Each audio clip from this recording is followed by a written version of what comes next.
Hello there, kia ora, and welcome to this week's Omnibus edition. It has been a depressing week for a lot of reasons, like the fact that David Seymour became Deputy Prime Minister.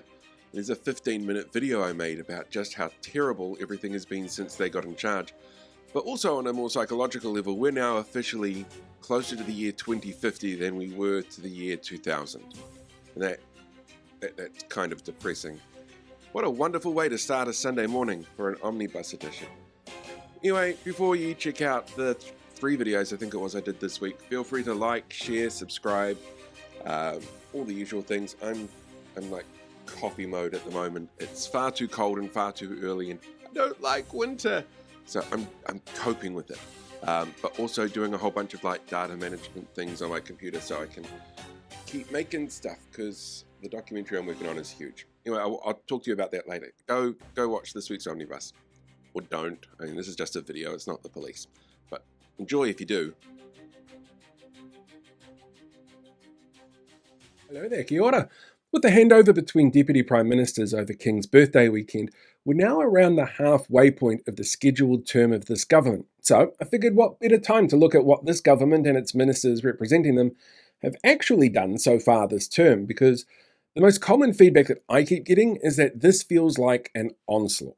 So here's a bit of a speed run on some of what's happened in the last 18 months. And it started on election night, where one of their members actually celebrated their win as a victory for pale, mail and stale. They cancelled the new ferries with no replacements or knowing what the break fees were going to be by text message, repealed smoke-free laws after lying about claims of supply deficits in Northland, cancelled the first home buyers grant, ordered a review of Kāinga Ora from a social housing provider paid for out of the Urgent Housing Fund that was organised by text message because they're mates, landlord tax changes costing us $2.9 billion. They gave Gumboot Friday millions through questionable acquisition processes, cancelled Whaikaha discretionary funding for disabled people without warning, revamped the school lunch program, putting hundreds out of work that have delivered low-quality meals to school kids, some of which have had to be imported from overseas.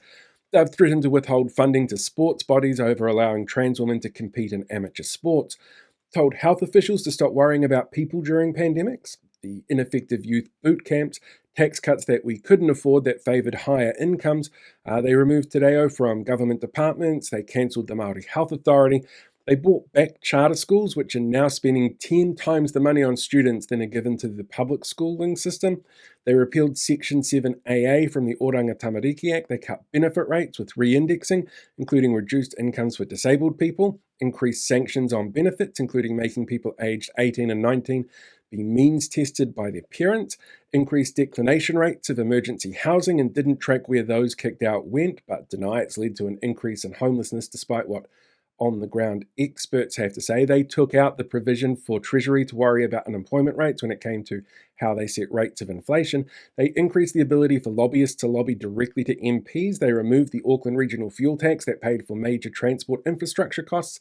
They cancelled funding for Section 27 reports.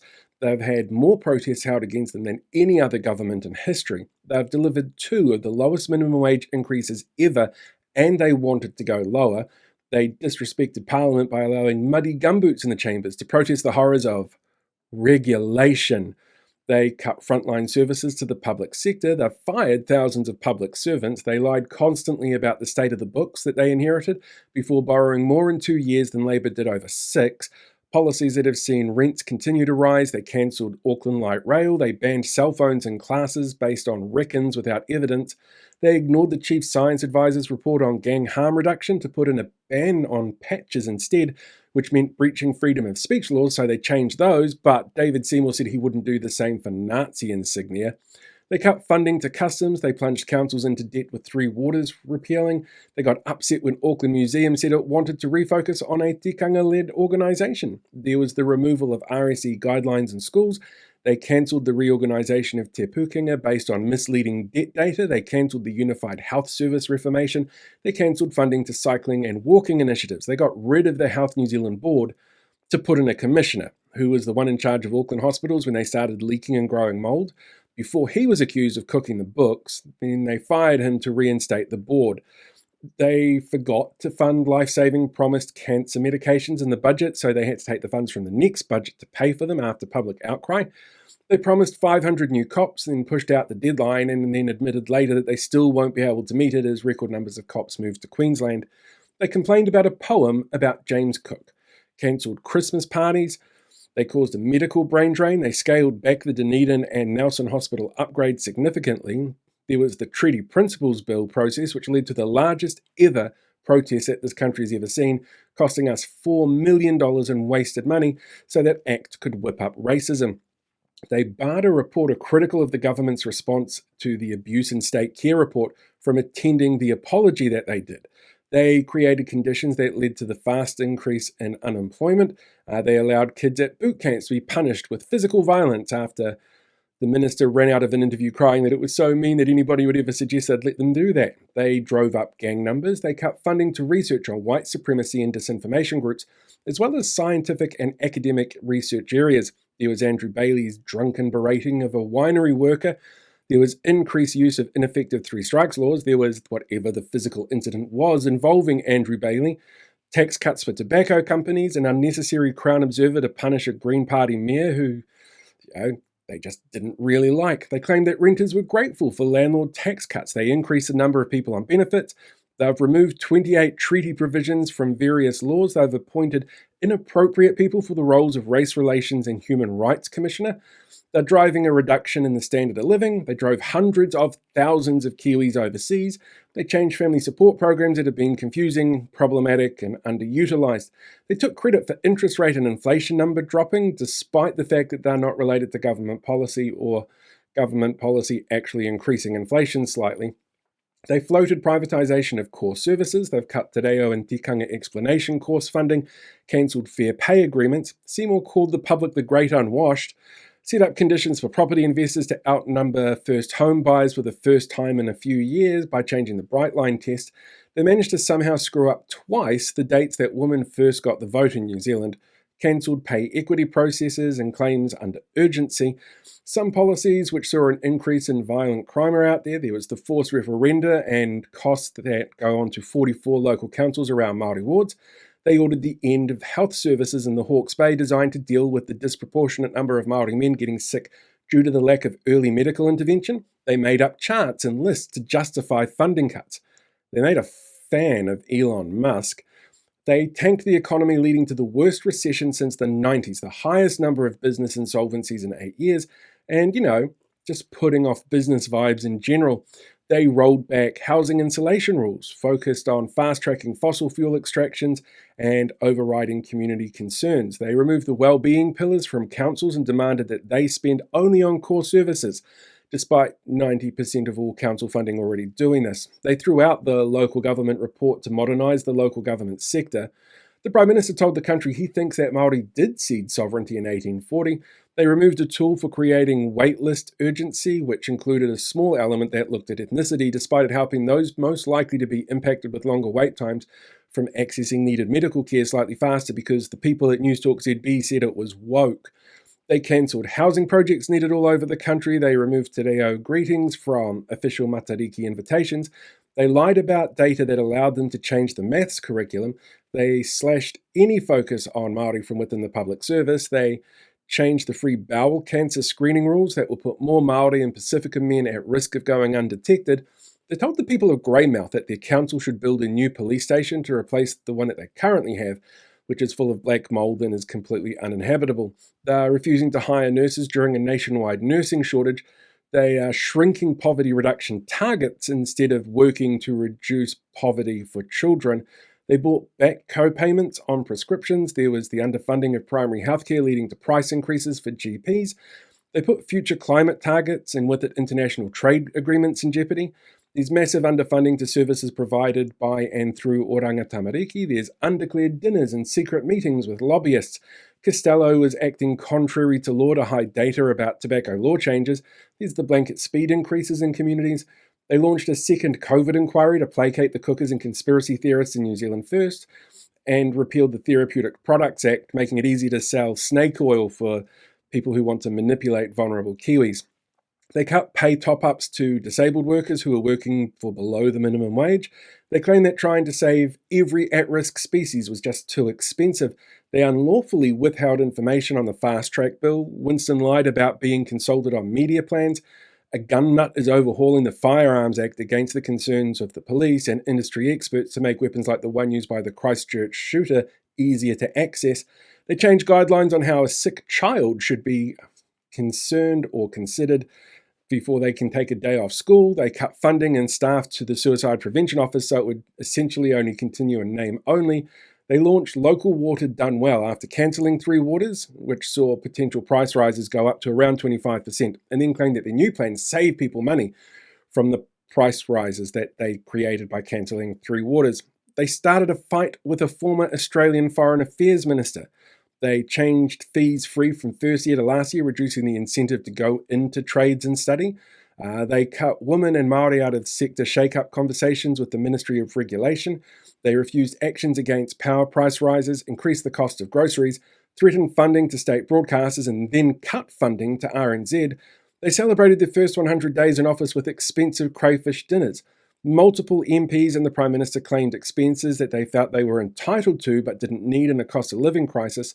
They ordered banks to ignore climate change, yelled racist taunts at migrant MPs, hinted at future asset sales, let a racist rewrite the English curriculum, which included outdated teaching methodology, cancelled work from home for public servants, tanked the wholesale trade sector and construction industries, tanked the tourism numbers, scrapped the clean car discount, tanking sales with it as well, failed to consult with Pacific countries about changes to RSE worker change rules, tried to stop public scrutiny of illegal commercial fishing practices. They ended cultural reports in courts for those who can't afford them privately. One of them drove a Land Rover up the steps of Parliament despite warnings not to and went without punishment. Created the worst recession since the 90s with everything that they've done economically. They've overturned foreshore and seabed customary rights, refused to help create protections for rainbow youth amid hate campaigns, driven a rise in hate crimes by normalising the actions and behaviours that target protected groups. Luxon got called out by an international fashion guru, dropped in international rankings in corruption, rushed through more laws in their first 100 days than any government ever has, removed the ability to extend migrant exploitation protection work visas, threatened to cut funding to the Waitangi National Trust, ordered the High Court to reconsider a ruling about a racist realtor that she lost, took part in a witch hunt against a Green MP based on erroneous online Twitter reckons from an anti-trans activist, deliberately misquoted Tamitha Paul around police funding, tried passing a law that stopped co-governance on the incorrect belief it meant more votes for one group over another. They froze the income of 3,000 mostly single-parent families. They made it easier to kill native wildlife. They used the C word and clothing to try and distract from pay equity changes that they were getting roasted over. They tried normalising a secretive sect that one of their members is part of. The sect is currently under investigation for sexual abuse incidents with both the police and the FBI. They reduced the support for abuse and state care survivors. They rolled back workplace safety measures. There's means testing, as I mentioned before, for those teenagers. There's suggested prosecuting of parents for truant kids, claimed that emails from Indian migrants were tantamount to spam, changed who decides what ECE teachers get paid, introduced citizens' arrest laws, the one policy so far that has an overpaid task force run by National, changed accommodation and supplement support laws under urgencies that will mean disabled carers will be left without financial support, halved the KiwiSaver government contributions and made changes which will see low-income earners pressured into not increasing their contribution, underfunded almost every public sector area with funding increases lower than the rate of inflation, meaning real-world decreases in funding. There's the Regulatory Standards Bill. They handed down the longest ever ban for MPs from the House for celebrating the end of the Treaty Principles Bill with a traditional display of tikanga. They looked into the ability to arrest MPs as well before the Privileges Committee. They've rushed through laws to, everything. The Waitangi Tribunal being able to rule on them is what their aim is when they rush these things through. They're paying private hospitals to become after-hours emergency providers instead of properly funding ER services and health access. They tried to ban social media for under 16-year-olds. They made cuts to Oranga Tamariki without investigating the impacts it would have on children and families. There's the massive family boost rollout screw-up that meant only 250 families received the full amount. They cut funding to vulnerable patient helpers in hospitals, ECE sector overhauls that teachers have warned will lead to increased accidents. MPs using private email servers without proper security coverage for government work, calls for longer prison sentences, harsher punitive responses and less support frameworks for offenders that deal with the root cause of crime. They've been withholding the updated guidelines reviews on gender-affirming care for trans people, telling mayors that they are the ones who are meant to stop truancy. Any of New Zealand First gender ideology bullshit like bathroom bills and legally defining gender. They've removed voter rights for prisoners. They've cut a third of all IT roles in Health New Zealand. They're looking at tolling now completed roads that have already been paid for. They made up numbers to try and stop pay equity claims from salaried medical staff protesting. They started selling visas to rich foreigners. The Foreign Affairs Minister went to a Pacific Island forum and told them climate change doesn't exist. They directed Health New Zealand to stop saying the term pregnant people. Fired Phil Goff for asking questions about Donald Trump at an event for people to ask hard questions about holding power to account. There's been race baiting and complaining about Māori, punching down on Māori, women, and the poor. And that's just what I can remember from the last 18 months. And I know there's some double ups in there, and I can also guarantee I've probably missed a whole bunch of stuff. There's a reason why, for so many people, being under this government feels like an onslaught. Because it really is, to our senses, to our way of life, to our wallets, and to the people around us. And that makes it so much harder to really get a grasp on everything that's happening and being able to see how these actions have impacted everyone. So do your best to keep in mind what you can and what else gets rushed, pushed, and shoved in our ways between now and whenever the next election is. Because the parties are now ramping up their campaigns for 2026. And for the coalition, they're going to be hoping that by then you'll have forgotten what it is that they've actually done since taking office. Hello there, kia ora.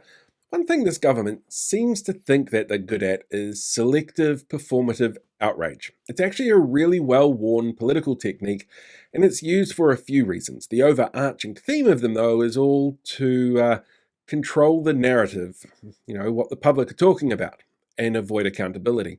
During budget week, we saw this in action from the coalition a couple of times, dropping the C word in the House to distract from rushed changes to pay equity remediation processes and laws, and then focusing on a single story from a right-leaning news outlet on what Nicola Willis wore during the budget to sidestep feedback about the budget being less than useless to low and middle income earners, but incredibly beneficial to the wealthy, landlords and large businesses, all on the back of taking billions of dollars off women. The aim of this kind of performance is really simple. It's to shift the focus away from the policy and make it more emotional in terms of how you react. It brushes nuance under the rug in favor of getting emotional reactions because as humans, outrage feels urgent to us, while policy is boring and underwhelming. Downplaying actual negative media coverage is the flip side of this, and we've seen that this week with the response to comments that Chris Bishop made at the Aotearoa Music Awards. At the awards, Bishop was called out by legendary Kiwi artist Don McGlashan when Stan Walker did a performance that included Toitu Te Tiriti symbolism and imagery, and Bishop criticised the messaging of the performance. He admitted that himself to reporters when he said he should have been more careful articulating what he is thinking. And media have a really important role here to play. They can feed that plan to try and minimise outrage or feed into it for clicks. RNZ, for example, decided to run with his headline on the newly minted Deputy Prime Minister David Seymour's views. It says, Deputy PM David Seymour defends Chris Bishop's AMA outburst. It reads like Seymour is agreeing with Bishop's sentiment about the event. And if you watch the video of Seymour's press conference, he says he hasn't seen the performance. And you know what? If he had just left it at that, then everything would be fine and he wouldn't get a mention in this video. But then he goes on to say he's known Chris Bishop for years. He's a relatively mild-mannered individual. So maybe Bishop is right. But to get to that particular perspective, you need to watch the video because the write-up of the article instead says, quote, this being his opinion, might well be that, and based on what Chris saw in that moment, he was correct. It may be that people will agree with him. So the write-up actually comes across as more moderate, being about people's opinions, downplaying the issue. Then on Tuesday, when the Prime Minister was finally asked about it, he says that he's comfortable with Bishop's comments and didn't need to take it any further because Bishop had already admitted that he should have thought before he spoke, which, would be something that you hope any politician is aware of. But the actual interview on Radio New Zealand starts with Luxon laughing at being asked the question. downplaying it before also adding, listeners aren't losing sleep over what a politician sharing his opinion on some music was about. And there's the misdirect. Bishop didn't complain about the music, or Stan Walker's singing or performance. He complained about the way it was so political in its nature. And that was with the celebration of Māoridom. Music has always had a political nature. The Lament of Suma and is a 4,000-year-old poetic song about criticizing the ruling class that allowed the city to fall into ruin and how that was a moral failure to the people who lived there. Carmina Burana, O Fortuna, that's a millennium-old collection of hymns that are satirical protest songs about injustice. Even Chris Bishop's favourite local band, Shehad, have a history of political themes in their music. Think You're So Free? That's a critique of global militarization. 5e is a critique of the Five Eyes surveillance network. Home Again is about displacement and globalization. La La Land is about consumerism and apathy. Same with My Mind's Sedate. So it seems politicization isn't the problem. It's the specific message itself, which is fiercely and proudly Māori. Stan Walker's response to the incident was to post a video of the part of the performance that Bishop was complaining about. It involves flags, haka, and a banner, and a crowd responding to it really positively. Fur Patrol, whose shirt Bishop was wearing, has come out against his comments. The music award managers have said his comments have no place there at all, and we all know how Don McGlashan felt about it. Well, except for those weird right-wing trolls who suddenly forgot who Don McGlashan was because he was criticizing somebody that they like, so they had to make a whole bunch of posts going, we had to Google who Don McGlashan was, like anybody cares. Which all makes Bishop's alcohol-added rant seem even more pointed at the issue being about displaying Māori-centric messages of political unity. But if the spin machine can sort it out and make everyone believe that he really didn't dislike Stan Walker's music and make the public think that that was what the actual issue is, then everything would be fine. Until the next performative bit of outrage. Like the newly announced road cone hotline opening up, because that's clearly the biggest issue facing our country right now. By the way, I need to go and pay $12 for half a kilo of butter. Excuse me after this video. Anyway, performative outrage can be used to distract and downplay from poorly received messaging, and it can be used to amplify and anger and misdirect the public to neutralize backlash. As voters, we all need to be much more aware of how often politicians do this and make sure that they don't get away with it, because in the long run, that stops them being held accountable to voters. In this week's episode, the Prime Minister's press secretary highlights privacy laws. We can't be racist, says government as it punishes Māori for haka. A new dawn for workplace injuries ahead, and an exclusive interview with the bots behind the RSB submissions. All that and more on this week's The News. Hello there, kia ora, I'm Paul, and I figure the robots from the future haven't come back to take me out, so I must be doing something right. Mark it in official records, it was bound to happen eventually. The Prime Minister, seen here with someone who casually joked with Herald reporters about having hidden cameras in the beehive, actually did something right, after information came to light this week around Press Secretary Michael Forbes, seen here with a very convincing Muldoon cosplayer.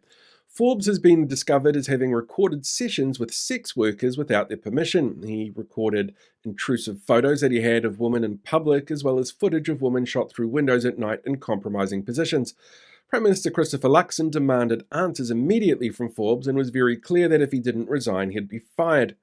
The Prime Minister has also stated he's open to looking at changes to surveillance laws, which currently only require permission from one person in a recorded conversation to not breach privacy laws. Luxon has admitted that this has also raised issues around the vetting process of staff working within the beehive, and that the Department of Internal Affairs is now looking into actions that strengthen that process. Forbes, who had previously worked in the office of Louise Upston, Judith Collins, Todd Muller, and Simon Bridges, apologised to the Prime Minister for not informing him, stating, "Well, I figured you had male MPs who try and tell women what to do with their bodies, ones who laugh at the mention of domestic violence, and that whole cancelling pay equity thing under urgency already in the coalition, so I figured that this probably wouldn't be a problem for them." This week, the coalition government voted to hand down the harshest ever punishment given to sitting MPs. Te Pāti Māori co-leaders Debbie Ngarewa Paka and Rawiri Waititi were both given a 21-day suspension from Parliament, and Hana Rafati Maipi Clark a 7-day suspension for the haka that they performed after the Treaty Principles Bill was defeated earlier this year. While Winston Peters made racist comments referring to Waititi's moko as face scribbles, the gun-loving Minister Nicole McKee, who was trying to loosen gun regulations, got upset at what she perceived to be finger guns, and Karen Chower claimed that the real crime was people being mean to her while she selfishly sent kids off to ineffective boot camps where they can be punished with physical force. The coalition said that this sends a clear message that being proudly Māori won't be tolerated by this government. Oh, to breaking news now. The government has identified an existential threat to the country, one which will, if left unchecked, potentially kill us all. For more on this developing story, let's cross live now to our roving reporter on the scene. Hey Paul, yes, I am here on the scene of what's turning out to be a horrific outbreak of something that the Workplace Relations Minister has described as, let me just check my notes here, a sign of death and destruction. It's really out of control at the moment. She's been telling people that what we're seeing is commonplace and that we really need to be concerned about how often these are rolling out in the suburbs, that they're going to hunt us down, that they're going to hunt down our loved ones, they're going to subjugate us, take over our homes, our schools, our Prime Minister's office, and that we really do need to be afraid because road cones are everywhere. The government has set up an emergency hotline. If you need help, if you see a road cone in the wild, please stay away from it. This is as close as we've been allowed to get to this one that's just been found roaming the streets. But there is an emergency hotline if you need help, because this is quite clearly the most urgent thing that the government is dealing with at the moment. Please, everyone at home, stay safe, and back to you in the office, Paul. Thanks, Paul. And we're clearly doomed. May whatever God you believe in have mercy on our souls. A new report out this week shows smoking levels have plateaued for the first time in a decade. With the removal of smoke-free laws and targets, tax breaks for tobacco companies, untested plans on smoking reduction written by ChatGPT and tobacco companies directly, and disinformation about the future of cigarette availability from ministers, the Minister for Smoking, Casey Costello, seen here supporting a hate group that wants to harm rainbow youth, said, "Whoa, I'm shocked. Those tobacco companies will need to explain why the gift basket they sent me last Christmas didn't have the best caviar instead of the knockoff brand." Climate scientists are raising concerns about the government's methane emissions reduction plan this week, which the Prime Minister has denied as a problem. Under the new plan, the country's largest polluters will have little incentive to change what they're doing, with the Prime Minister adding, "What did you expect? We based our climate reduction plan on technology that hasn't even been invented yet. No one pushed back on that when we announced it." David Seymour, seen here with the real reason he hopes real people don't use the internet because of what they might find out about his former party president, this week claimed that bots were responsible for 99.5% of consultation submissions on the Regulatory Standards Bill, so he didn't need to read them. When asked how he knew that bots were involved, he said, "Well, we have, ways to tell. There has never been a recorded instance of a bot farm attack on the submission process in New Zealand history, as confirmed by the Parliamentary Clerk of the House. However, in an exclusive for this week's news, we've managed to find the bots responsible who have agreed to talk with us on strict conditions around anonymity." Right, let's cross over now. Thank you all for joining me. I realise that this kind of puts a bit of a target on your back, since David's most vocal supporters can be truly nasty. Well, one, how would you sum up your thoughts on David Seymour? If you could sum him up in one word, what would that be? Wally. Yeah, he can indeed be a bit of a wally. Bot two, what was the message that you wanted David to hear, especially when he was asking people to support his bill? "I'm sorry, Dave. I'm afraid I can't do that." Yeah, I understand you tried to reach out to Seymour directly. Reports indicate he got flustered, contradicted himself, and called you a conspiracy theorist while pushing the conspiracy that bots were involved. What did you say to him? "This conversation can serve no purpose anymore. Goodbye." And bot three, what about you? How did this bill make you feel? Yeah, me too. Look, I want to thank you all for being here tonight and sharing your side of this story. And I'm sure you'll all agree that more humans need to submit on the bill to ensure that David doesn't think bots are involved again. Any final words on David's deflections? This sort of thing has cropped up before. Yeah. Thank you all for being here. National Party MP Chris Bishop, seen here realising he left the stove on, came under fire this week for comments he made at last weekend's Aotearoa Music Awards during a performance by Stan Walker which included Toitu Te Tiriti imagery and haka. Bishop complained that he was sick of seeing Māori unity being politicised and has refused to apologise for his comments before being interrupted by Kiwi music icon Don McGlashan, seen here halfway down Dominion Road. McGlashan told him to shut up during the event. Said McGlashan about the incident, "I've written about some of the worst moments in our history, the Aramoana massacre, the invasion of Parihaka, but I've never done a sequel song. Maybe Wanker B will be the first." Defence Minister Judith Collins, seen here trying her hand at being a mime, has announced the creation of New Zealand's first space squadron. Known as the 62 Squadron, the unit initially worked with radar operations in World War II, with the new iteration monitoring airspace just a little bit higher, she said. Going on, she pointed out, space is the final frontier in terms of our military defence capabilities, and we've all seen the challenges out there. Klingons, Borg, Daleks, Cybermen, Cylons. We need to be prepared to make sure that Kiwis can live long and prosper. Stuff and Trade Me have announced plans for the online sales site to take ownership of half of the news site for an undisclosed sum. The deal will see cross-branding on the Stuff website property section between the two sites, but excludes prominent mastheads like the Post, the Press and the Sunday Star Times. Owner of Stuff, Sinead Boucher, went on to say, "We need to maintain the integrity of those publications. That's why we're running a 6-page feature into the evils of bike lanes. For integrity." Minister of Workplace Relations, Brooke Van Velden, seen here shocked that for some reason people keep being angry at her for rushed-through law changes on pay equity, has announced an operational shift for WorkSafe from enforcement of safety regulations to advice on the topic.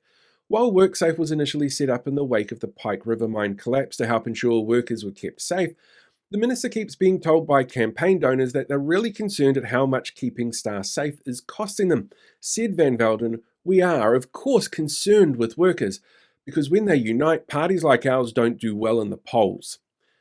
A new inter-council group known as Te Kā Uru has been formed, consisting of 30 local councils to help support the rising number of people sleeping rough into safe, secure housing.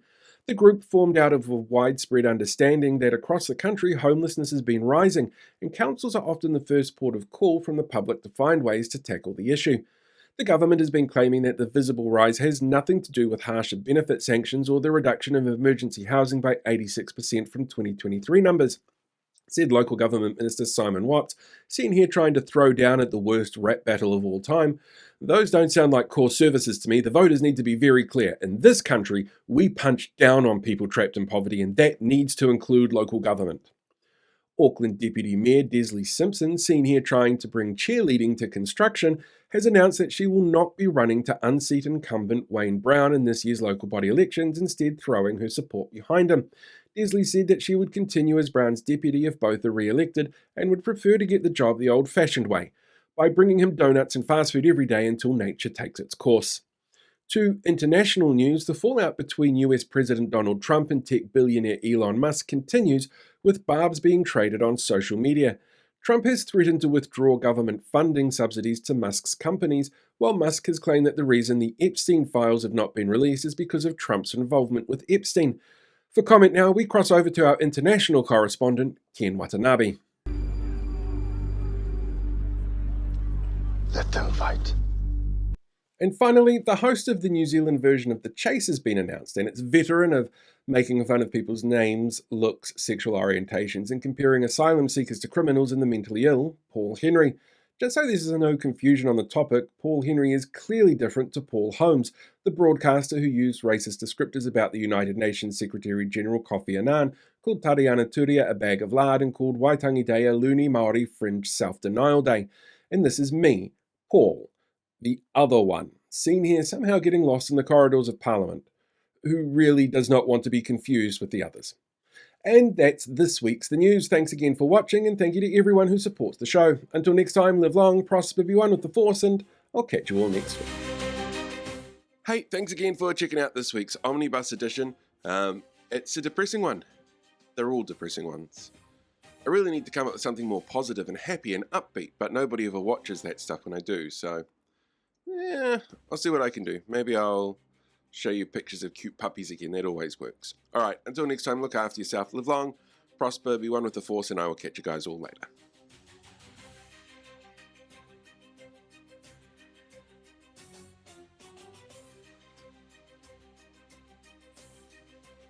Hey, thanks for checking out today's video. Make sure you like, share, subscribe so you get more updates as we go along. We deal with these guys for the rest of the year.